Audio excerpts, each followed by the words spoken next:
I'm Maria Berry. I'm from Washington, D.C., and I'm with a newly formed nonprofit called Green Spaces for D.C. About 50% of our parks in D.C., of our green spaces, are actually National Park Service, which is great, and they do a great job maintaining, but there's certain limitations and restrictions around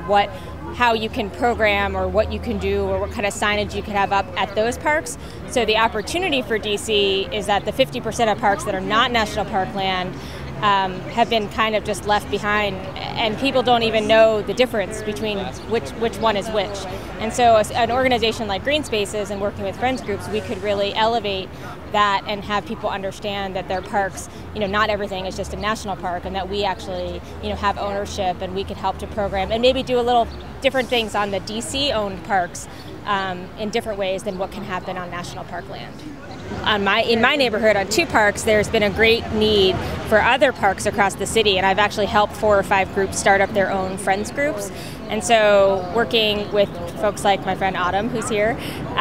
we decided to put together this organization to try to see how we can advocate for green spaces, because there really wasn't a voice at City Council to actually talk about parks as a way to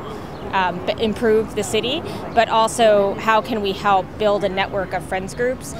because so much of the park's maintenance and vision and everything that makes a great park actually doesn't come from our parks department. It actually is coming from the community. So a lot of the parks that don't have friends of groups are really being left out of the discussion around making great parks.